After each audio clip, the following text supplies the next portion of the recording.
All right, what's going on, guys, and welcome back to another episode of the Under the Rim podcast. And let me talk to you. All right, let me talk to you guys like I'm LA Knight on Monday Night Raw, calling out the entire Money in the Bank. All right, Money in the Bank contestants.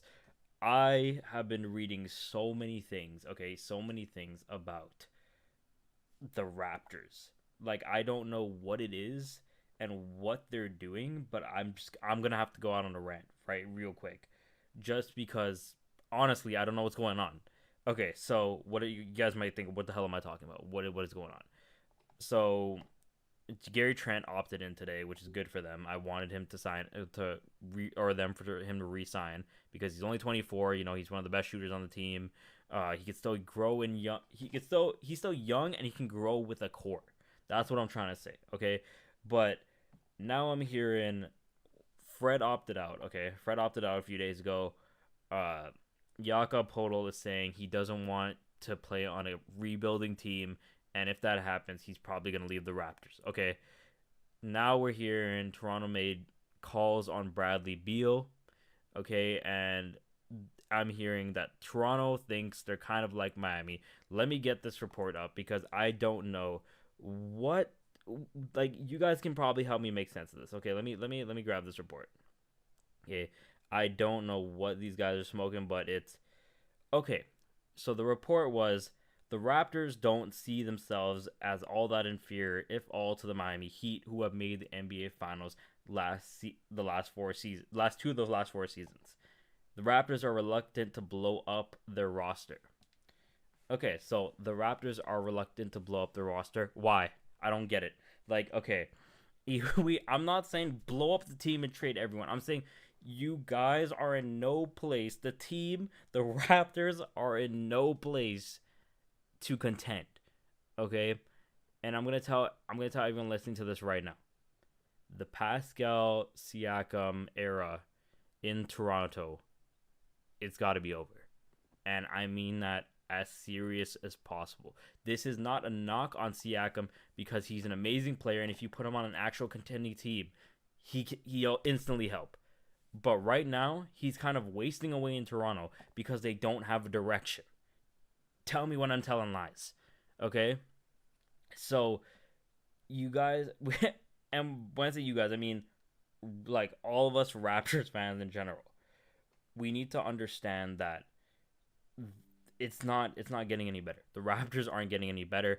They clearly we don't know what the direction is. I'm not gonna say they lack direction. I'm just gonna say we don't know what the direction is because I'm waiting for the draft to come up this Thursday, and we'll see what goes on then. If they make any moves, that's what they need to do. They need to try and move up in this draft for something higher than the 13th spot. But if they make no moves and they try to run it back with this core, they're screwed. They're literally screwed because this team cannot win. And this is what I'm so frustrated about. This is why I'm so frustrated with the Raptors because this current team cannot win like this. They cannot win a chip with this core. I don't know why they want to run it back unless they make some huge move. I don't even if they were to get Bradley Beal, okay? Bradley Beal would have to be the best player on that team because I don't think that Siakam can be the best player on a championship team. He has to have kind of like a superstar. Just like let me throw it out to like a LeBron or a Curry, and then he's behind them, like Kawhi and him. You know, because this Raptors team right now, I don't know what they're doing. And you're probably thinking, what should they do? What's going on? You know, they should have traded Fred at the deadline. Okay, because I could tell you, I don't know why they would give Fred 30 million a year, especially because they're not going anywhere. Should they have tanked? I'm not gonna say that outright, you know, but I know I've been talking on this for the last few episodes, but it's kind of just getting frustrating because what happens now? You know, Siakam is 29, turning 30 next season. He's not going to want to play on a rebuilding team forever. And you might not call the Raptors a rebuilding team, but this current core cannot get it done. Can it take you to the play-ins? Maybe. Can it take you to the first round? Maybe. But you're not going to win a chip. And the end goal of the NBA is to win a chip. Is to build a team that can sustain for future rounds. You know, if Kawhi stayed, would be sustainable. They could have ran it back the next year, would have stayed competitive for the next few years, but this team is not sustainable right now because I don't know where we're going. I don't know where. If they could try and trade Siakam for the third pick, then go ahead and do it. But another report came out today that the Blazers want to hold on to that third pick. So I don't know. I don't know what they could take. I saw someone saying do a 3-team trade with the Kings and the Pacers, and they'd end up with Heald and the 7th pick, and the Raptors would go from there. But I don't know, if they come out this draft just drafting at the 13th spot, and somehow Fred, even if he were to walk or resign, I don't like that move. I think they should have just traded this man. Maybe you can sign him so you could trade him, like kind of like the Suns with DeAndre Ayton. But as a team, it just like we gotta start questioning what's really going on here, because you made the trade for Podol, all right, for Jakob, and you traded a pick for him. Now, if this team is rebuilding, air quotes, he's gonna walk. So now you don't got a pick and you don't got a center. So what's really going on here? Like, everyone says trust in Masai, trust in Masai. Okay, let's trust in Masai. Let's see what he does this Thursday. Because if nothing impactful happens, the Raptors are about to run it back with this same team, and Siakam is a free agent next season. Will he resign? Most likely, yes. But on the off chance he doesn't, on the off chance Siakam doesn't and he leaves and he goes to a contender where he can be an amazing second option, what happens to the Raptors then? You tell me. I need to know what this team is doing. I'm hearing they're stubborn to trade with, and okay, so the report came out saying the Raptors are stubborn to trade with. This can mean two things, okay? Either the teams are just trying to fleece. They're just trying to fleece the Raptors, okay? Or the front office is valuing these players way too high, and they're asking absurd amounts of stuff for them, like either Siakam or OG. And I'm making a YouTube video right now on Raptors Republic. Y'all can check that out in a few days when it gets published. Depending on who they were to trade, gives you a clear indication of what the Raptors want to do. If they were to trade OG, they kind of in a win now mode, because you keep Siakam, and Siakam is again 29, and he wants to compete because he's not getting any younger.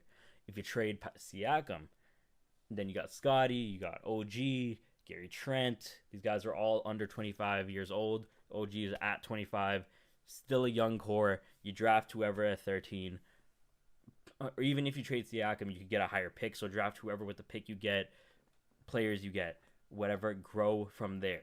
Build either around Scotty or whoever you draft. Okay, but what they're doing now is they're not. It looks like they're not trading either of them. They're going into the draft. They want to run it back next year, but again, why? Because you're not gonna budge that much, It's not like, unless Scotty takes this huge leap and becomes this next level player, this next level LeBron type player, or this generational player, which I think he could become an amazing player, but it's gonna take a few more years to develop. So they should have just played bad. Like, they should have just accepted what they were and started rebuilding this past season, because they could have got a higher pick in the draft. 13 is pretty solid for a team that made the play-ins. Imagine if they played worse and they got a top 10 pick or a top 5 pick, or even a chance at Wemby, Wembanyama. I don't get it. And nothing big happens this Thursday, we need to start looking at Masai and be like, what is going on? What are you doing? Like, what are you doing? Are you just trusting the process at this point? Because you hired Darko, okay? You brought in a new coach, and he is a guy that helps develops younger players. He helped develop guys like Devin Booker, John Morant, Jaren Jackson Jr., I believe, younger stars. So it's clear what indication you want it to be going, or what direction you want to be going from that hiring. And like I said, with this hiring, with Darko, you want to be building up these younger players.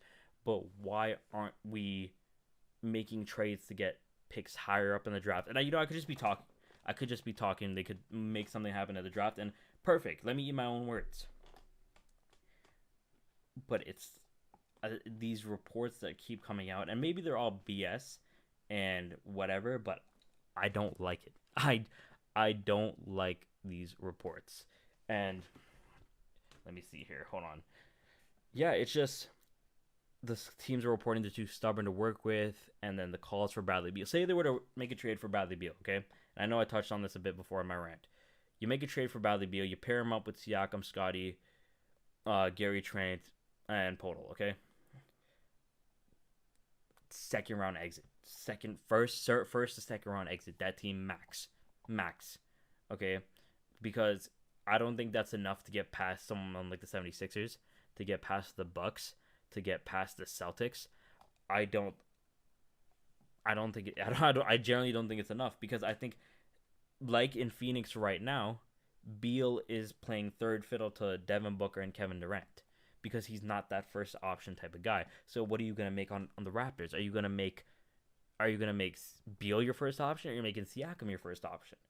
Because those guys are they're both 1Bs, if you know what I'm saying. Like they're both the Kyrie to LeBron, unless these guys will take giant leaps. But I don't know. We got to start being real with ourselves. We got to start being real with ourselves, and I'm hoping this upcoming draft we do something. The Raptors do something. Toronto needs to draft someone good, okay? Because I trust whoever they draft, because they don't have a bad history with drafting players, unless it was Bargnani. But you have so much potential here. This is what I hate. The Raptors have so much potential. You have Siakam that you could trade. You have OG that you could trade. You have this 13 pick. You have things. There's potential there to make something happen, and it's like they don't want to do it. They don't want to do it. You don't want it. You want to run it back for whatever reason. You think you're as good as the Miami Heat, and the Miami Heat are nice, but they got lucky. And this is coming from a fan who was supporting the Miami through that entire run. Okay, they played really well, but these teams kind of shit the bed. And with Giannis's injury, it's like, where they even were supposed to get out that first round, who knows? Okay, but even then, you don't even have the shooting of the Miami Heat. You guys got Duncan Robinson, Tyler Hero, Caleb Martin, Strus, even Jimmy Butler was lighting up. Okay, Kevin Love. I could go on. The Raptors, Siakam can't shoot that well. Podol can't shoot. Podol can't shoot that well. Scotty can't shoot that well. Gary Trent and OG were like the best ones. Gary Trent, OG, and Fred, but they're not. They can't all start. OG's coming off the bench. Fred and Gary Trent. So you had 3 of the 5 starters that couldn't shoot. I don't know. That's my Raptors rant for you guys. 12 minutes long of me just talking, of me just coming out here and talking, because I need to formulate these thoughts, because I don't know what is going on over there. Okay, when this Thursday hits and that draft peeps up, I don't think they'll get the number 1 or the 2 pick. I know the Blazers said they're holding on to that 3rd pick. Maybe they can make something happen. But they need to trade up. They need to trade up and whatever that may be. I just need to see some moves happen. But if they do decide to rebuild, Podol's gone. So you kind of backed yourself into a corner with that one, with that signing. But that's what I got for you on the Raptors. Now let's move on. Okay, let's move on. Mariah Mills. Her account was blocked today. Her Twitter account was blocked today because she literally threatened to leak the sex tape between her and Zion Williamson if the Pelicans didn't trade him. What? Yo, and they got her account suspended with the quickness. As soon as Adam Silver saw that, man, he called up Elon. He said, "Nah, get her out of here. Get her out of here." She was tweeting for 8 straight business days. 8 straight business days. I think it might have been even more, okay? Or just 8 straight days. Bro, I don't know what Zion got himself involved with. I'm glad that she's being banned off Twitter. She clearly just needs to see a therapist, or she needs to understand that she was the side chick. And this is how things go in the NBA. We've heard the stories, where like they'll be seeing these girls on the low, have the side pieces, whatever, but you don't come on Twitter and out yourself as one. This man's sending you $20K a week and you want to fumble the bag. Yo, the NBA can't go 2 seconds without being unnecessarily dramatic, and it's insane to me. And it's so funny to me. she got banned, and it's like people are praise, hallelujah. I just think when Zion comes back, he needs to be ready to play. He needs to have his mind focused on the game. You need to hit the gym, and you need to stop hitting Pornhub. Okay, you get off Pornhub and get in the gym. That's what Zion needs to do. Okay, this is what this is what happens when you let horny teenagers, or you give horny teenagers money. Money. This guy's like, oh, say less. Okay, 20K a week. But I'm kind of glad. Like, it gives her time to reset. I don't know if she's gonna end up leaking the tapes. Who knows if she ends up leaking the tapes? Jesus Christ! I swear that's got to be revenge corn, right? That's got to be revenge corn. If you do something like that, I don't know what the laws are like in the States. This could be when Zion was 18. Who knows?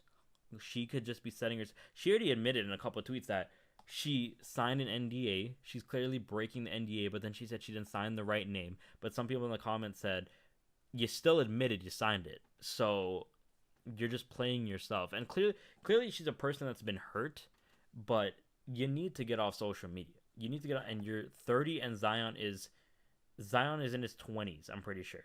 Zion, yeah, it's not 18. Zion is in his 20s. That man is young. That man is still young. You are pushing 30. Or over 30. Get a grip. It's just life.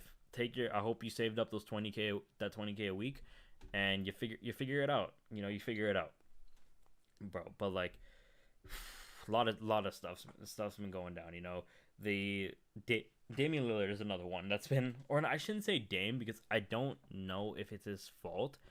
It might just be it might just be both of them. It might just be the Trailblazers, and it might be Dame. Because right now I'm hearing Dame doesn't want to play on a rebuilding team, which is fair enough. I heard that way back when. He wants to contend, which anybody in the NBA wants to do. Unless you're now getting in the league, you're going through your growing pains. The team got to build. But that man is not just entering the NBA anymore. He wants to be playing in the playoffs. He wants to play in the finals. And we've been saying this from time. I'll tell you guys right now, and this is my philosophy. Okay, this is my philosophy, and you guys can tell me if you agree or not. No such thing as loyalty in the NBA. No. Okay, so I should say no such loyalty. Man, like how am I gonna phrase this? No, there is no such thing as loyalty in the NBA, and I'm gonna repeat that again. This is my philosophy. There is no such thing as loyalty in the NBA, because we have seen players like Isaiah Thomas get treated so harshly. Derrick Rose get treated so harshly. It's only on these rare occasions like Kobe and Dirk and Tim Duncan. We don't see that all the time, that these players want to chip with their city. Even LeBron had to leave Cleveland and come back. And then these teams will trade you at a dime. So Dame needs to think about, okay, I want to do what's best for my career, and I want to contend. I want to play. That's what you're in the NBA for. So you need to figure out if you want to stay on the Blazers or come out and contend. That's what I'm thinking, okay? Damian Lillard is an amazing player. He's an incredible talent. Probably shoots the long ball, the really deep ball, better than anybody else. But he's a guy that the loyalty will be the death of him. And again, when you're an NBA player, you have this high competitive drive, and you want to make the finals and you want to make the playoffs. But it's like, you're on this team, Dame. You have to know that this team cannot contend. No matter how good you are, you cannot do it by yourself. So go to a place that can help you. And this is why I say loyalty shouldn't matter, because you've been loyal for so long. Like, he needs to, but I'm hearing that he doesn't want to leave. They want to take they want to take the third pick and Simons, and they want to build around that. And it's like, okay, I get it, but you don't know, if you say you draft Scoot at third, you don't know how good he's gonna be. You don't know if he's gonna grow immediately. Isn't he also a point guard, or are they gonna put Scoot as shooting guard? Everything's just up in the air. Everything's just up in the air, and I really wish they figure it out. I really wish Miami can make a push for Dame and give them some pieces. Give them Tyler Hero. Give them whoever they need. Bam, whoever they want to get Dame on this team. Get Jimmy some help. They will go back to the finals. I guarantee you. Give this man a solid player, they will go back to the finals. And I know I said earlier it might have been luck for Miami, but they truly are skilled. And you give Jimmy someone that can help him close, and it doesn't put all the stress on him and some others to make shots. And you give someone that's reliable and a superstar, a bona fide superstar. They're going back to the finals. I can see it now. You get Dame on Miami, that's a finals run right there. I 100% believe that. But it looks like Portland doesn't really want to move him. I will be shocked if they end up moving him. I think they should. Do I think they will? No. Okay. Like I don't know what they should probably get if they want to contend with Dame, you get Siakam from the Raptors, give up the third pick, maybe the Raptors give you the 13th pick, or like you get well, how would they even do this, bro? Like that would be the most reasonable option because you need to match salaries and everything when you take Siakam. I'm pretty sure you got to give up Simons and